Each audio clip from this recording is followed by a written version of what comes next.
Hey,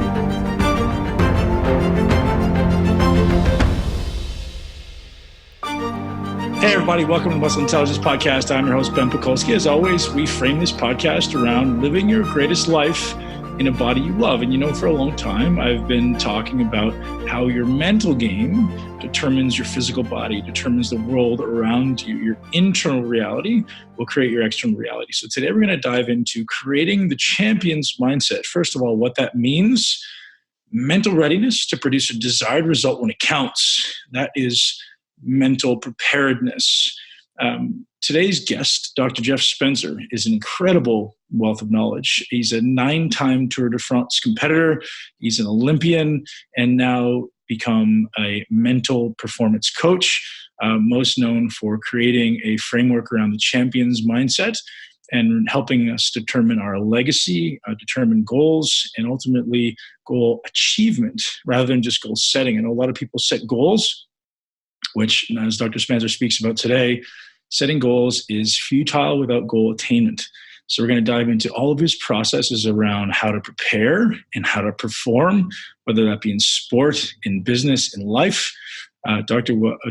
Jeff Spencer is an incredible wealth of information, and literally every minute of this podcast is mind-blowing. So the beginning starts off with him telling a little bit of his history and his education and his athletic prowess. And then we really get into the weeds at the end about how to really upgrade your life, upgrade your mind, and this process that he's created that's going to allow each and every one of us to upgrade our life. And you know, guys, you have so much potential living inside of you. You can blow the lid off at any time if you just live into your greatness. You accept who you are and what you can be, and you realize that you can. And the reason you're not is because of the story you tell yourself as to what you can't. And as soon as you start to question the story, as soon as you start to live into your greatness, everything around you will start to change. Better people will come into your life. Better opportunities will come into your life. People will want to be around you. You'll want to be around them because you're all making each other better. And that's how we thrive in life. And I hope each and every one of you realizes your greatest potential in life, because that is what this podcast is about. It's inspiring you. It's inspiring me and millions of people around the world to live our greatest life, because that's how we're going to change humanity. That's how we're going to change the course of this earth and of our species and really allow us to flourish for generations and generations to come. And I often speak about my children. I often speak about subsequent generations, because that's what matters. So you reach a certain point in your life where you say, hey, you know, I want to live my greatness so I can give you the permission to live yours. I hope you guys love this podcast and this conversation with Dr. Jeff Spencer. If you do, share with at least one person you know that will benefit from this, because I think really everyone I've ever met should hear this information. And without further rambling, enjoy the podcast with Dr. Jeff Spencer. Dr. Spencer, you've got an amazing background. I've looked into you quite extensively over the last few weeks. First off, love to hear about how you became an Olympic athlete, because that's no joke, right? Like, you know, people hear Olympic athlete, I think they acknowledge that it's the top of the food chain. But having been to the top of the food chain in one sport, people don't get what it takes to get to that level. You can intellectualize it, but putting it into practice is always exponentially more than you think it's going to take. So I'd love to start there, because obviously with what you did in cycling, probably laid the foundation for the mental fortitude you developed, and then this process that's become part of who you are now. Well, when I was 7 years old, I thought it'd be the coolest thing ever to become an Olympian. That's all I thought about 24 hours a day. And I studied everything I could find about it. And what intrigued me is that it was an opportunity to really test a person against their capacity. And so, you know, I'm not an angry athlete that proves people wrong. I'm just an athlete that wants to explore what's possible. And that's kind of one of my monikers, actually. You know, when I was 11, I showed a very unusual cycling capacity. And at that point, I realized, well, I can become an Olympic cyclist. And that's how I can march into the parade on the opening day ceremony and get that task done. And I was fortunate, because the last time I saw my dad when I was 13, beginning my journey to become an Olympian, and he was a genius. And I found out 30 years later, he died homeless on the streets of New York City. But the silver lining to that was that I had angels come into my life at strategic times that were true mentors to me in every capacity. And I had the greatest coach ever, because he was a 3-time Olympian and a 5-time national champion.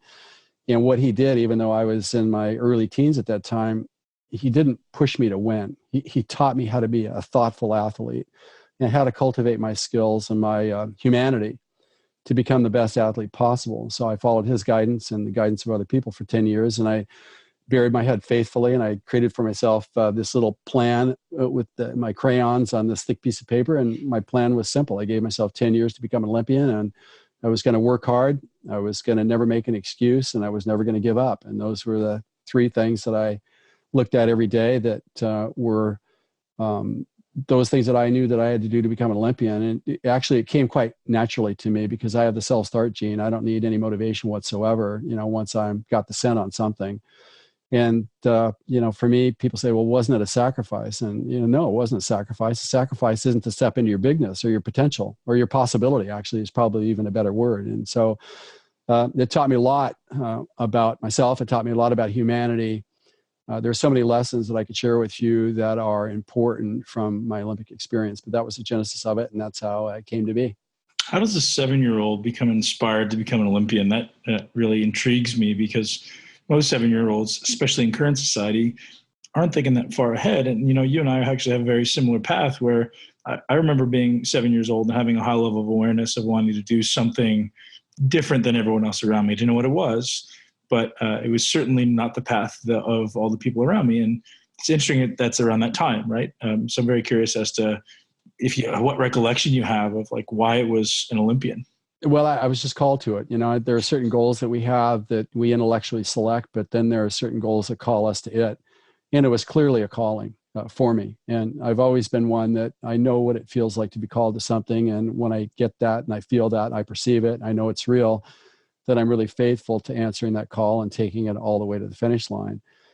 And I was really athletic. Anything that involved throwing anything, jumping, slamming into people for its own sake. I was just a really physical kid. So it was actually a perfect fit for me. Tell me about that calling. What does that feel like for someone out there who maybe has experienced something like that? That's a very curious topic for me, right? Like, is it just something that was easy for you? Is it something that you just loved so inherently that it filled your heart, or how would you explain that? It was really a calling. Like, here's the Olympics and here's Jeff. And there was actually a gravity that was pulling me into it. Like, I couldn't stop thinking about it. I'll say that it was a bit supernatural because it was all encompassing, but it's almost like I was called into service, so to speak. Yeah. And I know that feeling. It kind of comes from the chest, and there is a gravity, and the commitment to it and the awareness of it is gentle. It's sublime. It's real. It's tangible. It is something that is completely distinguishable. It's not like an emotional high where you're thinking about what you'll get back from doing it. It's really about, am I called to it? And is it part of my constitution to show up for duty and get the job done without any conditions attached to it? And with that calling, I mean, I had that in the art world. That's how I was able to show my artwork in the best galleries in New York City. That's how I was able to become International Sports Chiropractor of the Year. That's how I was able to become one of the outstanding students at the university where I was there as an educational opportunity, scholarship, et cetera. And I've just found that many people have 5, 10, 20-year plans, and I found those way too limiting. I feel that if I'm open and I'm receptive to ideas and I welcome them into my consciousness when they show up and I get that calling and I step into that, that's always where things seem to manifest much more easily than the wear and tear on the mind and body and brain that it takes to have a 20-year goal that you're bound to. I found that works a lot better for me, and that's how I've always lived my life. You speak about your angels, and I'm assuming this is actual people that came into your life to guide you, or was this? Yeah, they were. It's like it's almost like a movie script. Like my Olympic coach for sure, because again, my temperament. I'm kind of a gentle guy, even though I'm a warrior at heart. I don't like conflict just for conflict's sake, and I'm not an angry guy. If somebody tells me I can't do it, I just don't do it to prove them wrong. I like to show up and be of service to those things that I'm called to really honor that privilege. And he was the perfect coach for me because he taught me to be a thinking, thoughtful athlete that made really good intellectual choices and built myself as a complete human being, not just an athlete with a single-mindedness. And then at the same time I was training for the Olympics, I had another mentor who was more compassing, so to speak, in terms of crafting me as a human. And he was literally a Renaissance man. And he chose me to be his apprentice to help him create his glass masterpieces. And he was an art glass master. And, for me, why would you choose an athletic kid to be an art apprentice to help you create masterpieces? I mean, it seemed like an enigma to me, but he saw something in me and he chose me for that. But what was really important about this is that, like at lunchtime, he would read to me poetry. He would read to me the great philosophers. We would listen to classical music.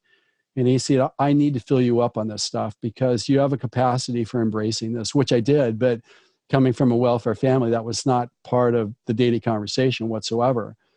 And even in healthcare, I had people that were on the leading edge of innovation that brought me into their world. And so in a certain sense, it was enigmatic because, Olympic athlete showing his art glass in New York City, being an academic student, kind of a scientist. How do we make sense out of all this? But yet I found that when you follow and develop multiple facets of yourself, you become better in everything. And that was really my path. And I did truly have these people come into my life that I eternally owe everything that I've ever accomplished to. I'm sitting here shaking my head because it seems the same with myself. As you just had these people who came into your life that for whatever reason were exactly what you needed at that time, whether it be mindset, whether it be some Absolutely. impact on your life that just opened you up to new things. So one of the things I always say is it's not about the end result. It's about the person you become in the process. And it seems Absolutely as though, right. it seems as though you've really harnessed that developing of this amazing human being and become this amazing, well-rounded Renaissance man, to use your phrase. How important do you think that is to some young aspiring athlete or anyone out there really trying to achieve a goal to just sit and really embrace the process? Well, first of all, with all the clients that I work with, there's one thing that I hold sacred, and that's what I call a double win. Where when we're discussing what their aspirations are for their future, that's like an academic win. We could target whatever that is. You decide if it makes sense, and then we can certainly achieve that. But the second half of the win, to make it a double win, is that you have to become a better person in the process of it.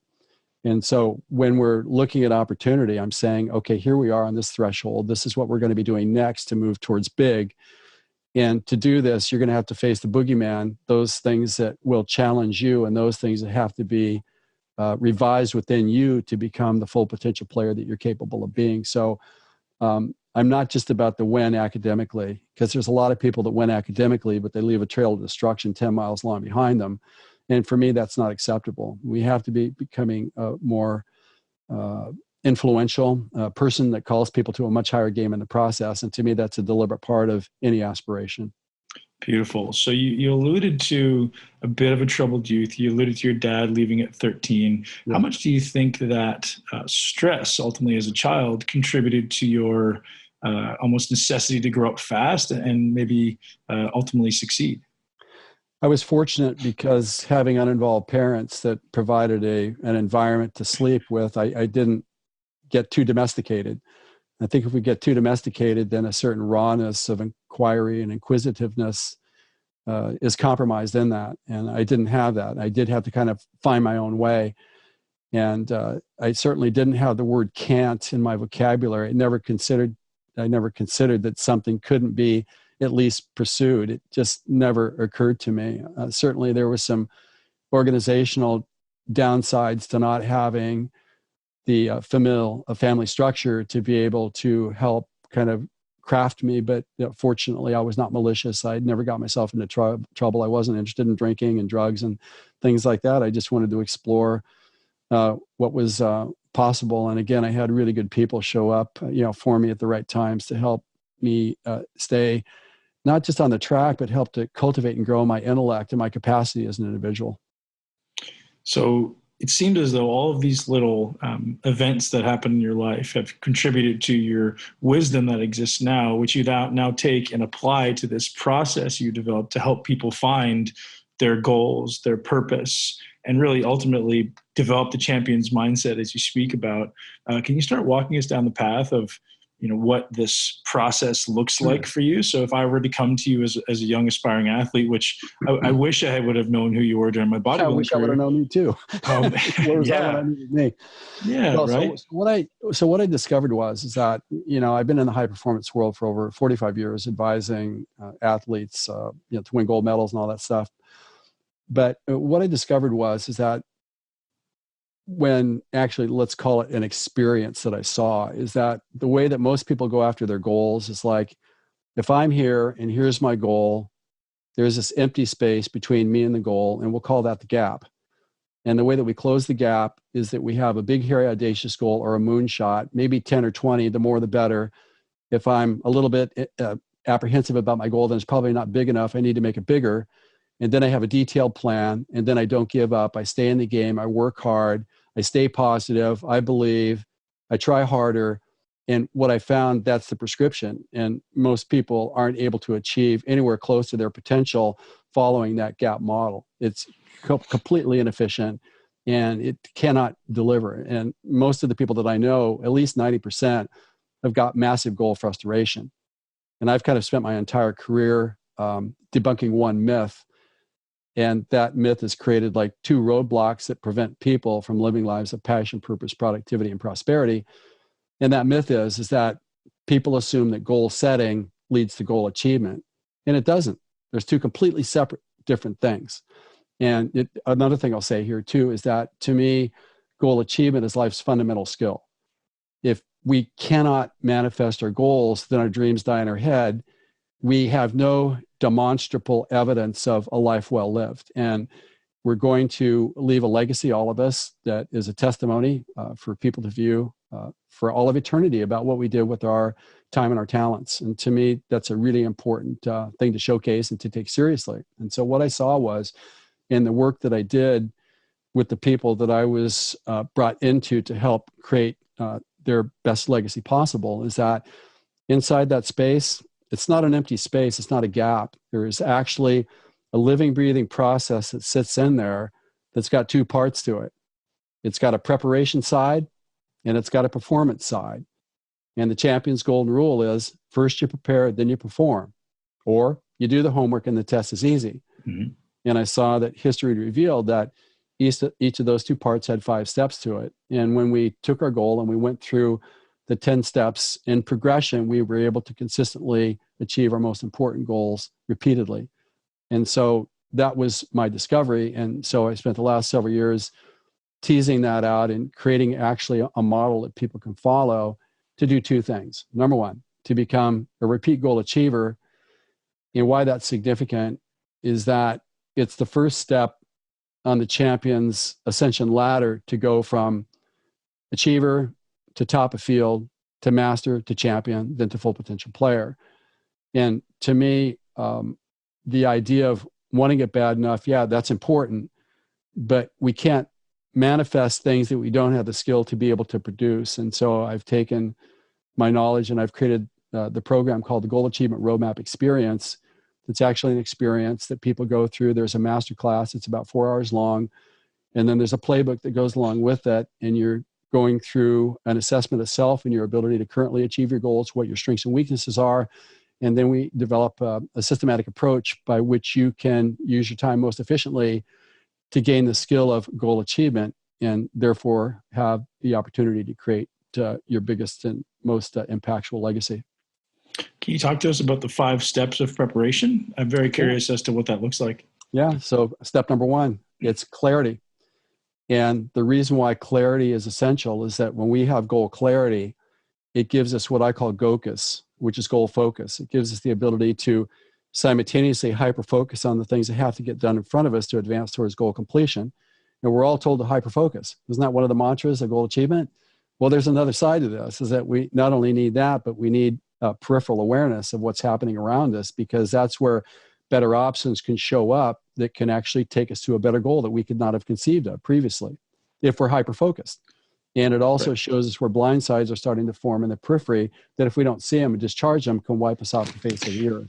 Right. So I think that that's a podcast in itself, right? This idea of clarity. And, I get the privilege of coaching many people around the world, and giving somebody clarity on their goal. Yeah. I think that's enough fuel to get them to their goal. But giving somebody clarity, I'd love to have you just dive a little bit deeper into, I will. well, how do I, right? Like, I don't have clarity on my goal. Yeah. Well, it's actually, let's start with the idea of the SMART goal. I think a lot of people have heard about the SMART goal, but let's put it this way bluntly, is that there are a lot of SMART goals that aren't the right goal. And when we have the SMART goal and we don't have a mind, body, and soul alignment with it, we don't really truly have an affinity with it. And if we don't have a living, breathing relationship with it, it's unlikely that we're going to be able to achieve it in least time, with least effort, and least expense, under budget. And so for me, I've actually created my own criteria. It's the right goal criteria. I think we need the right goal more than the SMART goal. And so I've created a methodology called the right goal, that we take whatever your provisional goal is, that goal that you're proposing to pursue, and we challenge it against the right goal criteria. And it's fairly vigorous. And why we're doing that is that we want to make sure that you have mind, body, and soul alignment with it. Meaning that, is this enough for your mind? Is this big enough for you? Maybe it's too big, maybe it's too small. But we need to challenge ourselves against this. I mean, I don't see that people really have the level of intimacy with their goals that they should. They're more thinking about the outcome that I'm going to get from the goal achieved. And I think you got to have this intimate relationship with the goal. And for many people, it's not even their goal, right? That's one thing I find is they're trying to live somebody else's goal. Like they go, oh, that sounds like a really good goal. I'm going to go pursue that, but it's not even their own true passion. So how do we begin to dissect that? Well, again, I think it all goes back to the right goal. And so the criteria that I've created, the right goal criteria, you'll take your goal. I call it a provisional goal, meaning that we're considering pursuing it. And let's really challenge it against some vigorous criteria that we have to step into and we have to be accountable for. We have to answer some tough questions against. And what that does, that challenges our mind, body, and soul. Because like in my model, Ben, our mind, body, and soul are like three entities within us, the conscious being, that actually have their own brain. And they're voting on every consideration that we're thinking about pursuing. And if the mind doesn't like it because it's not big enough, then we're going to experience that as some level of ambivalence or some level of insecurity, some level of turbulence within us. Same for the body. The body's going to vote. It's like, is this too much for me or is this too little for me? Which is it? The body's going to vote on it. Like, for example, I did a bunch of Tour de France's and, those are very difficult events.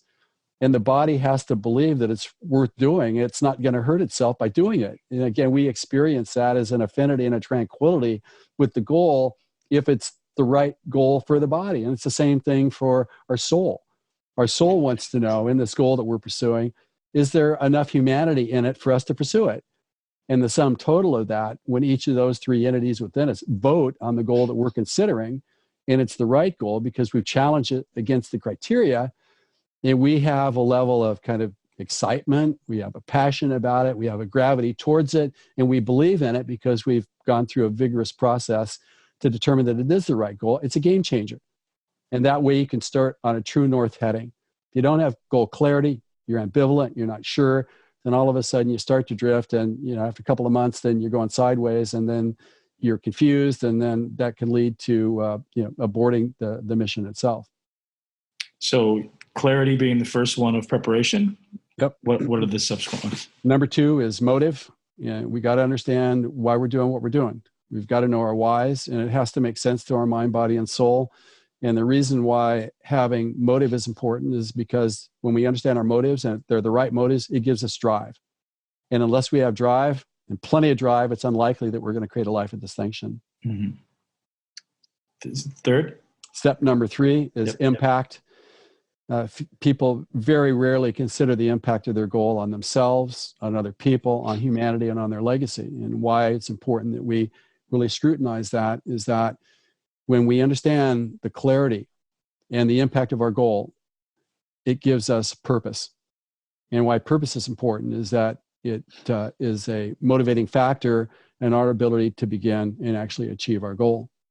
I love that one. So many businesses now, obviously you see this kind of social consciousness thing where people are picking a really end objective for their business to have an impact. And I think Yeah. that's really where that motivates me, right? If I see a business out there or a person who goes, hey, I'm getting behind helping the earth, or I'm getting behind getting rid of plastic, or I'm getting behind helping kids, that motivates me to want to help them. And I think that's a great way to create a higher purpose in yourself and in others. I think impact is 100%. massive.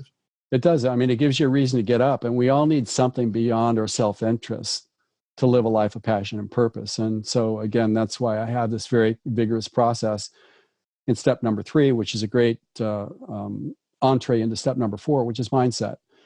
And the reason why mindset is important is that when we have the right mindset, it gives us courage. And what I mean by courage is the ability to do what has to go right to prevail against your fear-based survival instincts. Because all of us have got kind of 2 mindsets that are working simultaneously within us. We have the human mindset that's fear-based. It's about protectionism. It's cold. It doesn't want to hug. It doesn't want to share. It wants to hoard and keep everything for self. But if you're living life through survival, don't count on having a very good life. And then we have the champion's mindset simultaneously working against the human mindset. And these 2 mindsets are at war with each other 24 hours a day for control over our decision-making. We experience that as conflict and turbulence within our life, which most people are aware of, but they don't understand the nature of it. And the champion's mindset isn't really about our default beliefs. It's really about our innate wisdom. We do have an innate wisdom about what should be done that can lead to a life of excellence. And why do I say that? Because I've never met a person that can wait to get up and fail. I've never seen it. I know a lot of people that are disconnected from their ability to produce. But again, we need to be mindful of this, because the imposter in our life is our human mindset that's survival based. It's that part of us that always makes our decisions out of what we stand to lose. Champions don't do that. It's that part of us that says, well, I'm doing my best. Champions don't think like that. Right. I'm afraid, so I won't even try. Champions don't think like that. So we need to kind of replace that with what we know that the champions do to be able to create, again, a life of prudent decision-making, to create predictable and prolific outcomes in our life, and to leave an extraordinary legacy behind. You had some really amazing videos on YouTube on the champion versus the human mindset, and I suggest everyone listening to this go and watch those videos. I love them. Hey everyone, I interrupt this podcast to bring you an exciting message about a product that I've been testing for a couple of years called Halo Sport. And if some of you know, they've just recently released an upgraded version for an even lower price, which is super exciting. So what is Halo Sport? Simply, it's a neurohacking device that's going to allow you to increase your power, your skill, your endurance, and ultimately create faster attenuation of skill. So whether that be training for weightlifting or training for any type of athletic endeavor, Halo Sport will increase your rate of skill acquisition. And I've been experimenting with this, as I say, for at least 2 years now, probably a little bit longer, since the very first version came out. And you guys will notice a significant difference. And the thing that I notice is my time to highest level performance is cut down significantly. So if you're someone who goes in the gym and you feel a little bit achy, you don't really feel like your nervous system is primed, then it's probably going to take you about half the time once you start using the Halo Sport. The headset looks amazing. It looks interesting, and people get a lot of questions, but it plays amazing quality music. And there's a massive amount of magic in the electrical stimulation that's being sent directly into the brain that helps stimulate the primary motor cortex, so the primary movement center in your brain, and they put you into a state that they call hyper learning. So if you're interested, as I very much am and have been for a long time, I suggest you head over to haloneuro.com, HALONEURO.com, and use the code Muscle Intelligence at checkout. You're going to get an additional $75 off your already discounted price of this new released Halo Sport 2. So again, that's haloneuro.com, code Muscle Intelligence. And back to the podcast. I'd love to have you talk about, you have an athlete in front of you, whether it be a grown adult or a child even, or somewhere in between, who has this basic level human mindset, and we want them to become, or they're aspiring to become, someone who pursues the champion's mindset. What are your first kind of go-tos to get them thinking a little bit more goal centric and winning centric rather than, loss aversion? Well, first off, I explained the difference between the human and the champion's mindset. They're concurrently working against each other in our lives every second of our conscious awareness. And it's important that we understand that the human mindset, those things that are our default beliefs that we believe to be true just because we're human, and human nature is incredibly predictable. But the problem with that is because it's only survival based, you can't create a life of excellence based on that. But because it's survival, it gets first dibs at every moment of our life.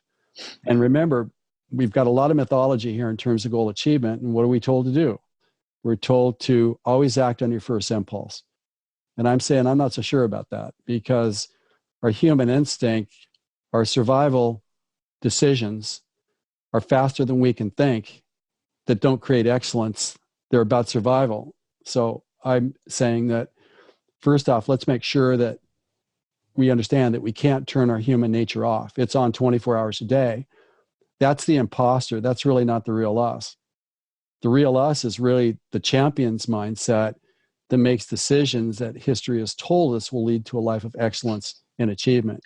So is it as simple as becoming present and rationally thinking your way through that, like, hey, what's this decision going to lead toward, rather than going with that instinctual gut feeling? Yes, I've actually created a chart and a model that people can actually look at and study, which is available in my course, the Goal Achievement Roadmap Experience, where we spend a great deal of time on that particular subject, because I feel that it's really important that when we look at these natural ways of responding that are common to all humans, because they're default beliefs that we're hardwired to believe, we have to understand that we can't shut that off.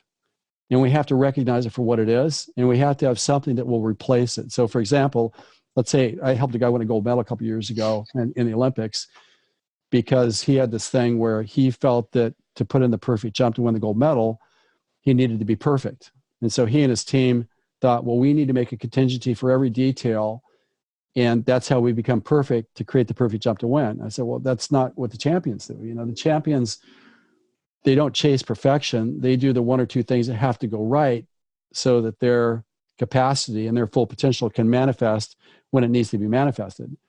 And so I just feel like there's a deeper level of conversation that we need to have to really understand the dynamic of these two mindsets that are working concurrently within us. So talk to me about how someone begins to identify those one or two things, because I read that and I was like, that's really interesting.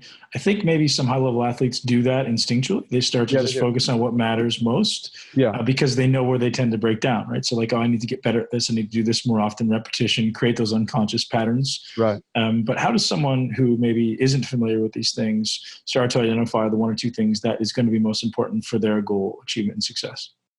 Well, I think, again, if you're not sure, seek mentorship from somebody that's done what you aspire to previously, that can help you dissect what works and what doesn't work. Right.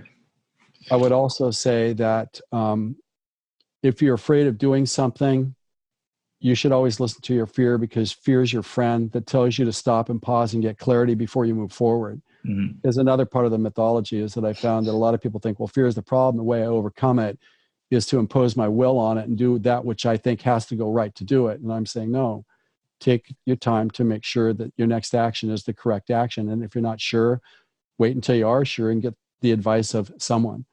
That would be the most important thing for myself. And let me just say, have you ever said anything that you wish you hadn't said, but it happened faster than you could think, and you wish you could take it back, and you've ruined relationships because of it? Yep. Well, that's an example of your human nature.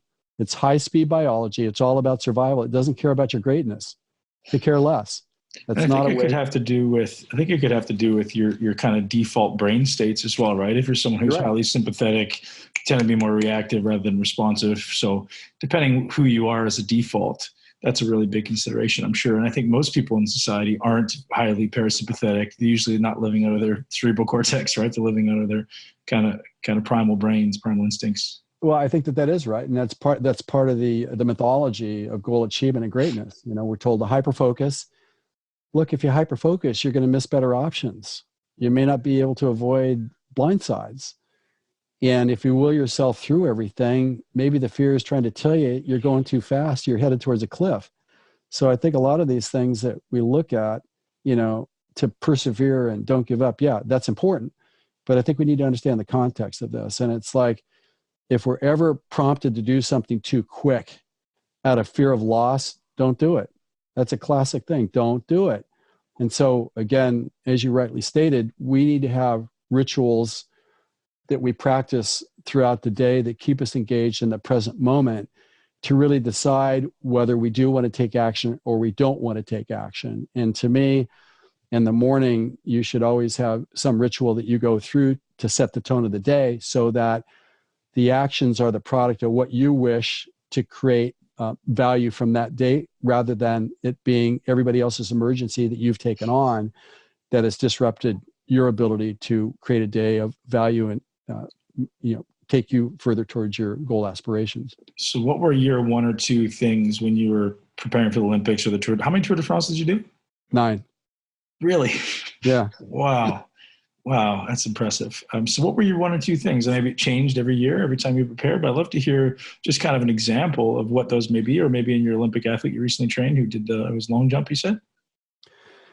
Yeah, I helped a guy win a gold medal in the London Olympics with that. But, I would say that, again, it kind of goes back to the one or two things that have to go right. That should be the mantra.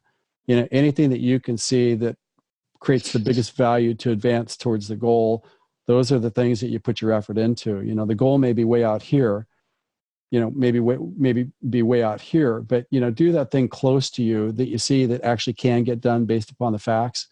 And that's the way that you kind of move towards the bigger future. And, the things that I've certainly found for myself, and let me give you an example. The first time I was in an international competition, I was in an international 500 meter final. And on my right-hand side was the Olympic champion. And on the left-hand side was the world champion. I was kind of sandwiched between these guys. And I'm thinking to myself, man, these guys have got big legs, man. Let me see what this guy, oh my God, these are even bigger. And rings on the guy's shoulder on the Olympic champion, that was like saying to me, hey, look, there's only room for one guy on this track and it's not you. Let's not forget who the boss is here. And I realized that, this is a moment in time for me where I can break the chain about giving people too much credit and discrediting myself and belief of what I'm capable of. Right. And I realized at that moment, I have to devote every ounce of my focus and commitment to pushing on that right pedal to get the jump out of the gate to win. That's the only thing that I need to do. All the other stuff doesn't matter. I don't care who's on my right. I don't care who's on my left. Right. It's about what do I need to do for me to put in my best effort. And I won the silver medal. That was my first medal in a world. Wow. And did the Olympic athlete win or the world champion? It was actually the world champion. I was in front of the Olympic champion. The guy gave me a headbutt, and which kind of stalled the bike for like a split second. Otherwise, I'm starting to break out in sweat just thinking about it, but I would have won had he not given me that headbutt, So in any event, it was painful, but, the point is that, we always have to look at what has to go right for us to honor the privilege of creating excellence. We're not doing it for self's sake. We're doing it for honor's sake, with the privilege of being able to produce excellence. And why this is really important to me is that part of our job is to call people to a higher game. I mean, that's why we're here on earth. And in today's world, they can't descend fast enough into mediocrity. People need living, breathing examples of excellence and how it's done. And to me, that's a daily ritual that we need to commit to. We need to show up from our highest self to be of greatest service to humanity. If I could just say one other thing about this, this is quite personal, but I'm going to say it anyhow, is that 10 years ago, we adopted a 10-year-old girl from Colombia that had lived a life of unspeakable harm for her first 10 years. It's as bad as it gets, and you can only imagine what that means. And I think about her, and today she just completed her second year of college. It's a miracle because she didn't speak English when we adopted her. We didn't speak Spanish. She had no school. PTSD, ADHD because of the physical and other abuse that she was exposed to, parasitic-ridden body, severe malnutrition for 10 years, almost lost her teeth. That was the raw substrate that we brought to America, and that's where we started. And we started with primitive sign language. And we fought really hard over the last 10 years to usher her forward and beyond some of the hellacious circumstances of her early childhood And the one thing that I want to say here is that had people showed up differently for her, she wouldn't have to deal with some of the challenges that she may not be able to outrun in her life. And I just feel like the most important decision that we can make every day is how we're going to show up. And people are going to say, well, yeah, well, that's not really the real me. Well, the real you is the one that can show up, that calls people to a higher game. You know, the one that complains about everything, that's the imposter you. Let's make sure that we get this right. You know, the authenticity is, again, the evidence of proof of someone that could create excellence in a difficult world. Because if we can demonstrate that even on a small scale, it creates belief in other people. And I feel that we're honor bound to make that part of what we do each and every day. And so much wisdom in that on so many levels, Dr. Jeff. Thank you for sharing. I mean, the irony of parenting is often that people are reading parenting books, learning how to have a better dynamic with their parents or with their children. And all they really need to be doing is improving themselves and showing up as their best self and becoming that role model for their children. And that's why your daughter is succeeding now, is because she's got yourself and your spouse who obviously are showing up every day. Yeah. And there's so much irony there where people are saying, oh, I'm having a hard time with my children, so I'm trying to read parenting books. So I'm looking for advice on parenting, and they're going down the wrong path, right? They're like, I'm like, no. Like, worry about you. You show up. And then, that's exactly right. Yeah, children hear nothing of what you say and see everything of what you do. And I say that all the time. And I learned that. I've got 3 kids, and I know that perfectly. Like, I could talk all day. They hear nothing, right? In one ear, out the other. Well, that's, it's part of our own therapy. It's a good antidote for us against ourselves. And we need to kind of hold this reality sacred. And the best thing that we can do for each other is to support each other in our quest for our bigger futures. And again, my deal is that winning big is not an accident. It's deliberate. It's supposed to happen.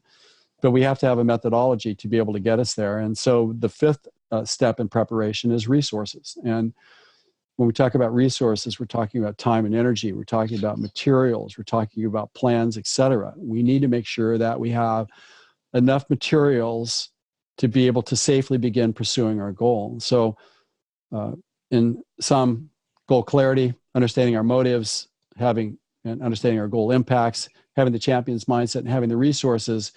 When we have evidence that we've actually created that, meaning that I can look at it and I can see it, it's there, it's real. When we see that, then we can be confident and trust in our preparation. So our anxiety drops and our confidence and our ability to start begins. And quite honestly, most people don't prepare well enough. They just think, well, I'll just get started and I'll let the ethers in the universe backfill everything that needs to happen. And I don't know anybody that's a prolific achiever that really does that. They go through kind of a vigorous checklist of things to make sure that they are, so that the anxiety is low, the confidence is high, and then they start actively pursuing their goals.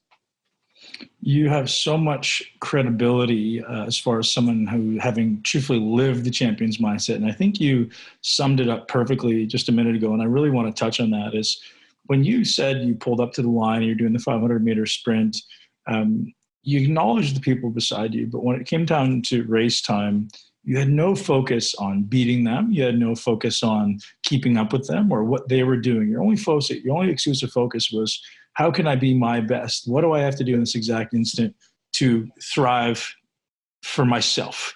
Yes. And I lived that. And even now, looking back on it, I had no care in the world. When I was really succeeding, when I was really doing well, I had no care in the world what anyone else was doing. I was only exclusively focused on, how can I be my best today? And there's so much wisdom in that, because I think so many athletes are focused on, I'm going to beat that guy, or I'm going to do everything I can to be better than them, or I'm going to make them lose, or like they're just focused on something outside of themselves and realize you're not in control of that, right? And I say that to so many athletes. I'm so glad you summarized literally so perfectly. And I just have this vision of your right foot on the pedal. And like, there's one thing you're thinking about, right? That right pedal. That's so beautiful. So much wisdom. Well, thank you for saying that. And again, the idea of producing excellence, to me, it's an honor ritual. And we have to honor the privilege of what our skills and our talents are. I tell my daughter, ever since we adopted her, and she didn't even speak English, we didn't speak Spanish, it was all, primitive sign language. I told her when she left to go to school every day, I said, don't be average. She didn't even know what that meant, but I wanted to kind of etch the neural pathways. And so as her vocabulary would develop, she would get the idea, don't be average, And that's a really big thing for me. And I think it's critical, again, that we be mindful of our opportunities, and we look at the privilege of honoring our potential. We're not doing that for selfish reasons. I mean, it's something that I believe that we're honor bound. It's a moral obligation to step into our greatness, to honor that privilege. And again, it does call people to a higher game, and it creates belief in other people. And if there's ever a time in human history where we need beacons of hope, sanity, and courage, it's now. So talk to me about, after having left, obviously, many, many years of professional cycling, what it looked like for you to transition into the life you live now. So obviously there was a transition phase, and you went through some different things. And I know a lot of people, and myself included, go through this phase where you're kind of redefining who you are as a human being. You're like, well, I'm not really sure who I am. This is who I was for 20 years. Now I really have to dig a little bit deeper. I'm removing all those unconscious habits that I've intentionally acquired to get me the result I wanted. Mm-hmm. And now I'm like, okay, who's this new person that I'm able to develop and really become the greatest version of myself? I'd love to have you share some wisdom on, how you took it from world class in a number of different things. So obviously sprint cycling is going to be different than endurance Tour de France cycling, which is very different than what you're doing now. You said you've also been a chiropractor, you're now doing mental performance coaching. So you're obviously someone who just excels in everything. How? Well, again, I follow the path. I follow the calling. That's important for me, because when I get the calling, and I also have the model, I've got the goal achievement roadmap. I know what to do. I know how to prepare, and I know how to perform to get the job done. And as a result of that, my anxiety drops, my confidence increases. I conserve a lot of energy. I sleep well because, again, I have the map in front of me. I know where I am. I know what that means. I know what's in front of me. I'm not taken by surprise by anything. I avoid preventable problems because I have a structure that allows me to be able to do that.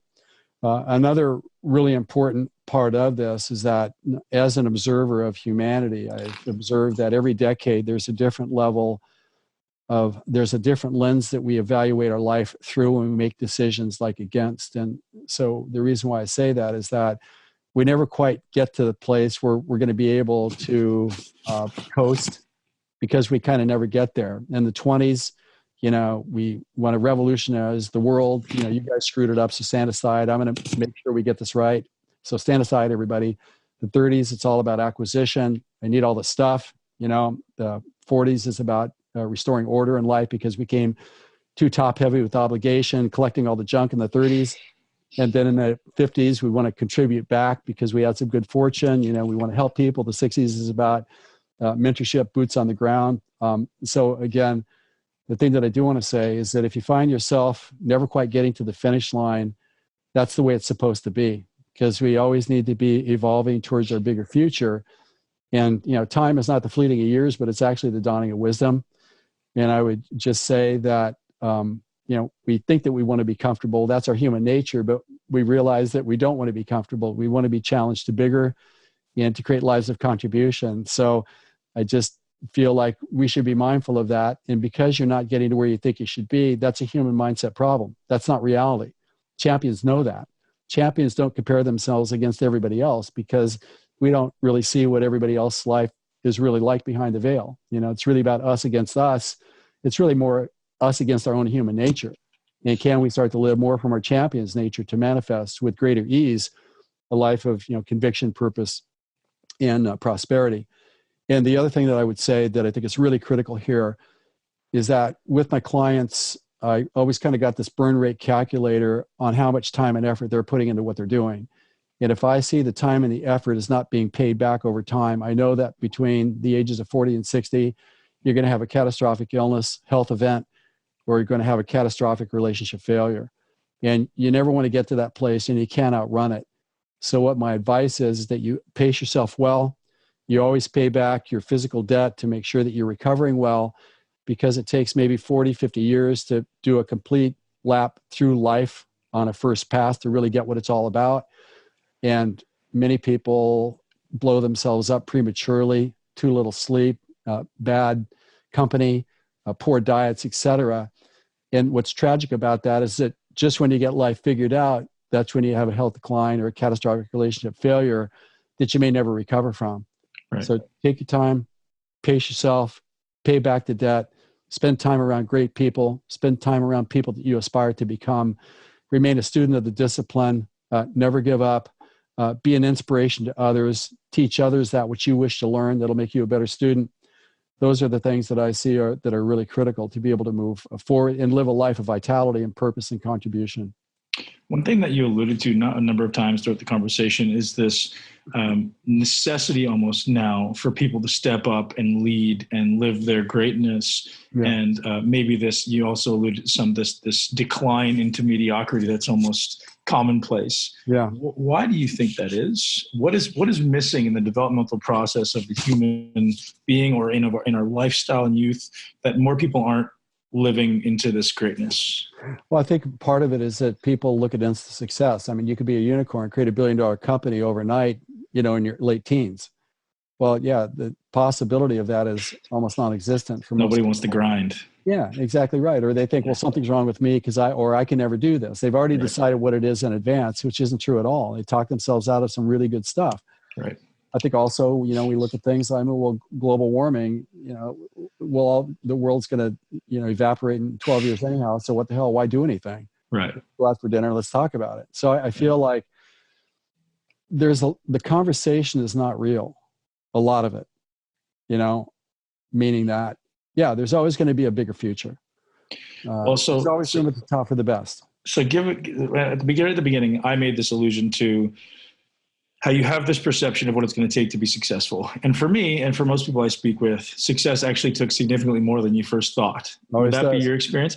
Yeah. So talk about that a little bit. It's like creating that awareness of, what it took for you to really become a world-class Olympic cyclist and a Tour de France multiple-time competitor. Like, I think giving people an awareness of this exponential necessity to work you almost have to have an awareness and an appreciation to bring it. Like, you seek that, right? Like, only very few people like yourself get to ever get to that point where they're going to go, oh boy, like it's almost like grab on tight because this is going to be hard, but let's, right?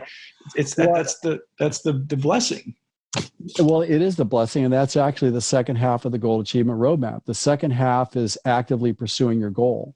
And there are 5 different phases that you will be going through from goal inception, where you're actually now actively pursuing the goal, to goal achieved. And the first step is start. You've got to make sure that you start well, that you have a first milestone that confirms that the goal is now for real and you're up and moving.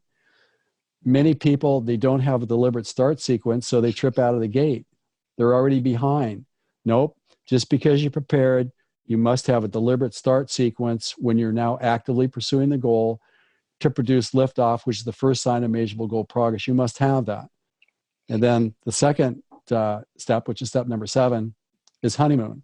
Once you've had an initial success, it's really easy to now start living as if the goal is already achieved when you're actually just getting started. And you see this all the time in startups where they get their first raise, they go out and spend money on $40,000 speakers and Bentleys and stuff, and they're not even generating positive cash flow yet because their mind thinks that we've already succeeded. It's only a matter of time. And so then there's always a massive course correction where you have to face that reality. And then here's the big one. Step number 8, the daily grind. The daily grind is where you're putting all this time and effort into it. You've got the capacity to succeed. You've got the great plan. You've got a great team, but yet you're not getting the progress that you think you deserve from the time and effort that you're putting into it. And all I can tell you, at the daily grind, that's an essential part that you absolutely must know is coming in every goal of significance. And you must realize that that's the time when you're building your critical mass. You got to know how to stay in the game. You got to know what metrics to look at that are evidence of progress. Because the promise of the daily grind is, if you know how to get through it because you can recognize what it is and you don't give up.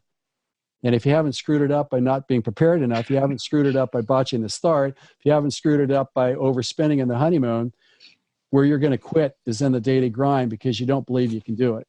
You've got to have a strategy for staying in the game, because the daily grind's promise is this, is that if you know how to stay in the game and you're building critical mass and capacity as an individual and as a team, eventually, you're getting goosebumps now saying this, you're going to get up one day and you're going to believe that you can do it. Yeah. And when you get up and you believe that you can do it, it's almost like game over. And so daily grind is really big. You have to recognize what it is. You have to know how to stay in it to get the belief. And that's this idea of being 3 feet from gold, right? I think Napoleon Hill wrote the story of like this man searching for gold. He gave up 3 feet, and the person who bought the plot ended up discovering it 3 feet later. That's exactly it. And I think there's a lot of people who give up in that 3 feet from gold scenario. Yeah, you don't want to do that. In today's world, what people they don't want to prepare. What they want to do, they want to start, have a honeymoon, and then they want to succeed. Right. They don't want to do any of the work. And I think that's where passion is too, right? If you have that passion for it, like I don't ever want to change what I'm doing. I love what I'm doing, right? I can do the grind forever. I can grind forever, man. I'm content. Right? That's exactly right, man. Nobody's going to outlast me. Right. But we have to know that that's coming because, again, we got the human mindset. See, the human mindset thinks, okay, I'm in the daily grind. It's something that I did. So now I won't swear. I promise I'll never swear again to get back on track, right? Or, maybe I ate a piece of chocolate cake and that's the reason why I did this. I did this to myself, or I chose it on the other side. Garbage. That's garbage.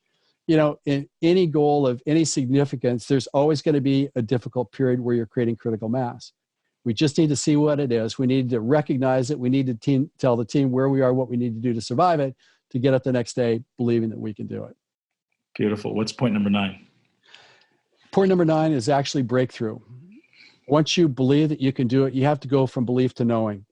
Because belief is, I think I can do it. There's still some doubt. But knowing that you can do it comes through a breakout. And this is where you name an experience that you must create, that when it's achieved, it tells you where you have now 100% knowing and you're 100% certain and confidence you can achieve your goal. So, for example, Dave Asprey, someone that I helped, I was Dave's cornerman for quite some time, and we have since 2014. And there was a point in Bulletproof where I said, Dave, Bulletproof is left the launching pad. You can't hold this back right now, man. You got this charismatic personality, you got a great podcast, you got product demand, you got this cult following, the media loves you. We have to tool up here. And you and I both know that this can be big. We believe it, but now we have to know it. What do we need to do to know that we can do it? 2 things. We need to staff people at higher levels, and we need to get inventory of product. What do we need to do that? We need $7 million to make that happen. Got the several million dollars, was able to get the right people in the right executive positions, was able to get the inventory. Boom. Here we are, several $100 million company as a result of that, because we went from belief that we could do it to knowing, and that was the raise. When I was an Olympian, when I had aspirations of becoming Olympian, I knew that I had to go to a national championship. I needed to be a national champion or an Olympian to know that I could become an Olympian, which I did. I got 3rd place in the national championship. I beat the national champion. I knew I could do it. So step number 9, this is where the relief comes. You go from the daily grind to having your breakout to knowing that you can do it. The final step, number 10, is finish. What I mean by finish is that if you don't finish, you don't win. And part of the mantra is you better rush to the finish line to get it before you trip and fall, or somebody butts in front of you in line. I say, don't do it. Unless you finish, you don't win. So take your time, pull back, make sure you have the right pacing. Don't look for magic answers. Don't listen to other people that try to push you into thinking that you need to get there, because the likelihood of tripping is a lot more possible than getting to the finish line. So you wrote that in one of the articles you have on your website, is don't disregard preparation by focusing on winning at all costs. And I really wrote that down, and I was like, yeah. I've seen this a million times. I mean, imagine an airplane pilot on the final descent. And so he goes from 200 miles an hour to 400 to get on the tarmac faster. Wasn't the Titanic the best example, right? The Titanic, the unsinkable ship. Like, hey, we're going to go faster. We're going to surprise them and get there faster. And then bang, that's the perfect metaphor for you in that scenario, right? You're right. You're right. So again, those are the 10 steps. The champion's gold rule: first you prepare, then you perform. When you prepare well and you know it because you got the evidence, your anxiety drops, your confidence increases. That's the way you want to start. And once you're actively pursuing the goal in Division 2 performance, if you know exactly what the 5 phases that you will be going through, and you know the risks associated with them, then you can avoid the preventable problems. And, again, Ben, goal achievement is life's fundamental skill. We can all talk a big game, but the way that we create a legacy that lives on, it's our kind of immortality, so to speak, in this dimension.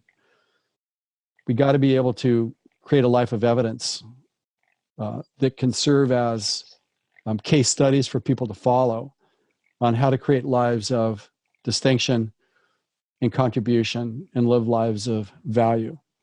And without the ability to create and achieve our goals systematically and efficiently on time, then we significantly significantly limit our ability to, again, live a life of significance and contribution. Now, there's so many things I want to ask you, but there's one more thing that I would feel like I'm neglecting if we don't dive into this a little bit. Earlier in the conversation, you mentioned a little bit about legacy. And I know you have a process by which you suggest people determine their legacy statement. And I think that's extremely valuable for our listeners. Do I do that with all my mentorship clients? It's like, I think that's a beautiful jumping off point for people, because it does give you almost that roadmap, right? That idea, like, where do you want to finish? What do you want to be known for? I'd love for you to walk us down that process. Well, I appreciate that. And I do believe that we do need to kind of preview what contribution we'll make in advance to be able to make intelligent decisions as opportunities show up as we move through the process of life from start to finish. And I do feel that we do need to take the time to really look at, what's going to be said about us when we don't get a chance to come back and redo it. Because once our time is elapsed here, there are no redos. Right. And what we do will live on in the historical archive of humanity for all time. And we are accountable for that. And I do feel like people do have a sense of immortality. There's always going to be time later. And one of the things that I've seen with the idea of legacy is people, we'll figure that out later. We'll decide, what Ben and Jeff did right, and we'll write a nice little eulogy about that. Right.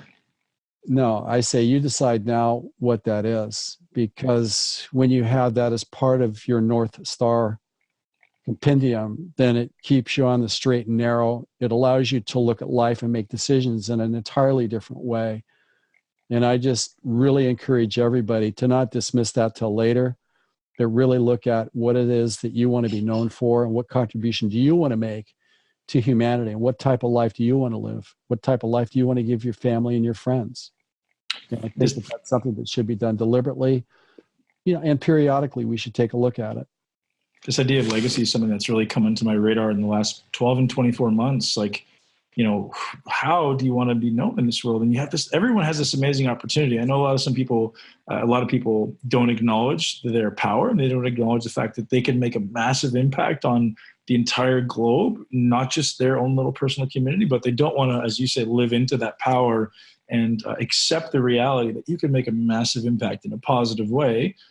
So once I started kind of acknowledging this reality, and I've got a platform to begin with, but I can be exponentially greater than I currently am, the idea of delivering a legacy that, my children and their children and their children's children can start to, you're just upping the level of the game, right? You're stepping up everyone's game. It's like being the leader on the team, right? Where that one who came before, who set the new standard, and now everyone around you is allowed to shine their light, right? This idea of be the lighthouse in the storm and allow everyone else to kind of see the path. And I think there's so much value in that.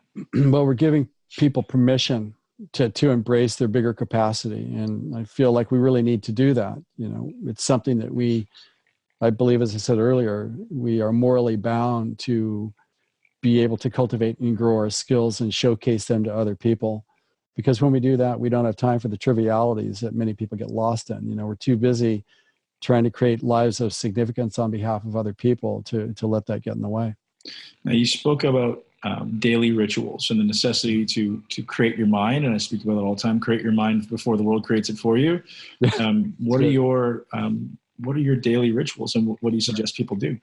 Yeah, well, the first thing in the morning when I get up, I always say a prayer just about the opportunity for having another day of honoring the privilege and calling people to a higher game. I always want to honor that as a gift.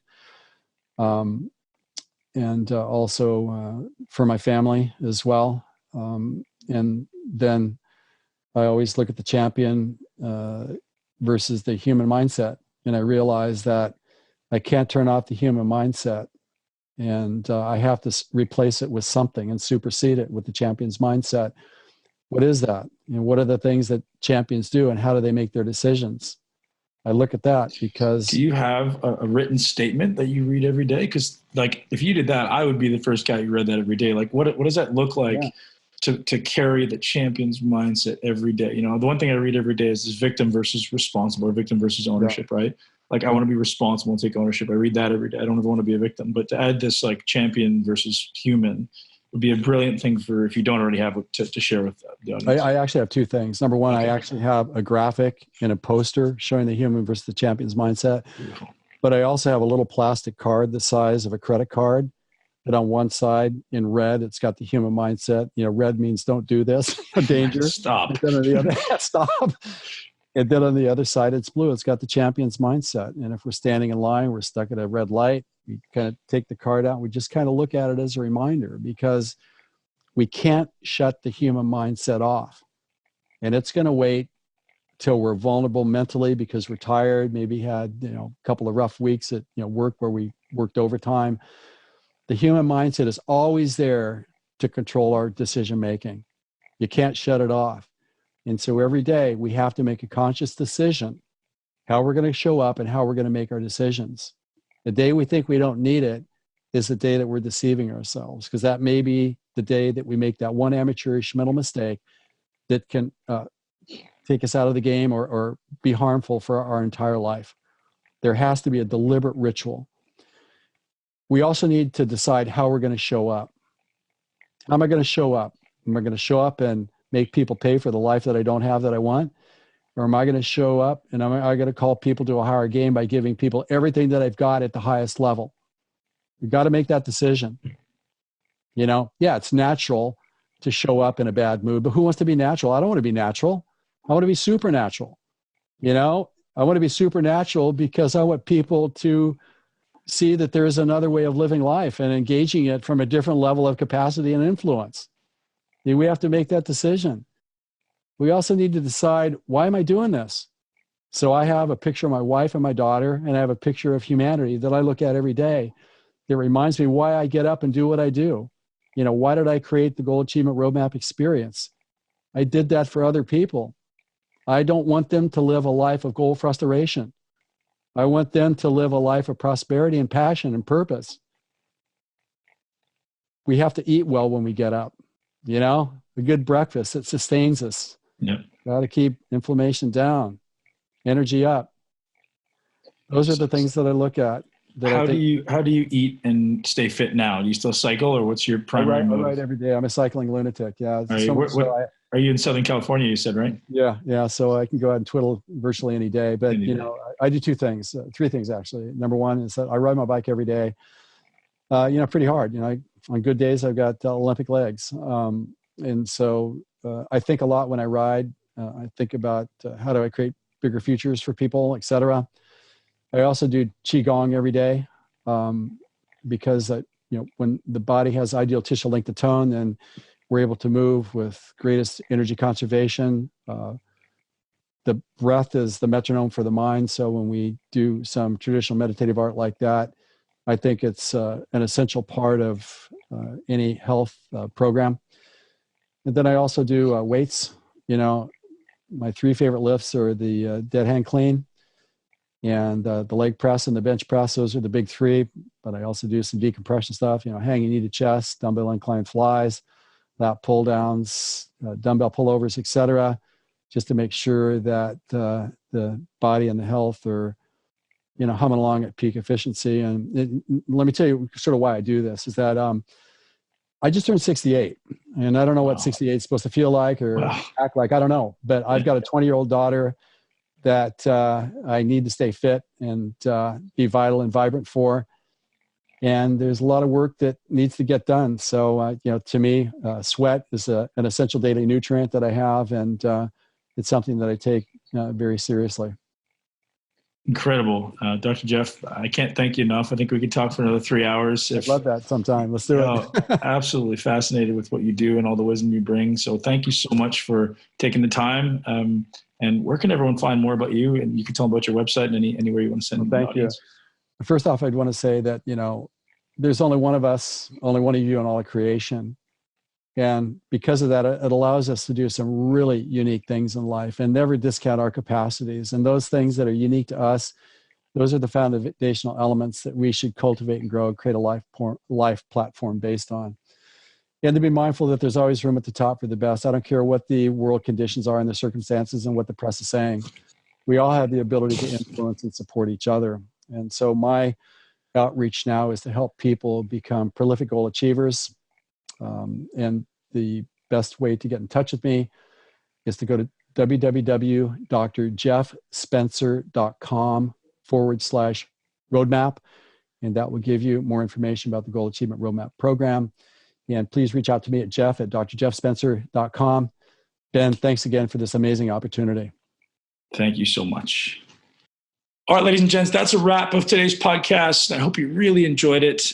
As always, I am so grateful for you guys giving me your time, giving me your ear, and hopefully this podcast has provided a tremendous amount of valuable insight for you to help you live your greatest life. Please head over to iTunes now and leave us a review. Reviews drive this podcast. I'm so grateful for you guys doing that for me. And if you haven't already subscribed, what are you waiting for? Greatest podcast in the world, right? Muscle Intelligence Podcast on iTunes. Head over there now and subscribe, leave us a review, and share with at least one person you know that will love it. I'm so grateful for you guys leaving me so much feedback on all the recent podcasts on Instagram and on iTunes and on YouTube. Thank you, because it makes me feel great. It makes me know that what we're doing matters. And I want you guys to know that I'm upgrading the podcast going forward. I really want to dive deeper into doing more of these podcasts live, doing more of them, with high-level influencers, high-level authors, and people who really inspire us to live our greatness, because that's what this is about. How do we propel humanity to its highest peaks? Have an amazing day, ladies and gents, and live your greatest life in a body you love. Thank you so much for tuning into Muscle Intelligence. If you enjoyed today's episode, please be sure to share it with at least one person you know. And make sure you're subscribed so you never miss an episode.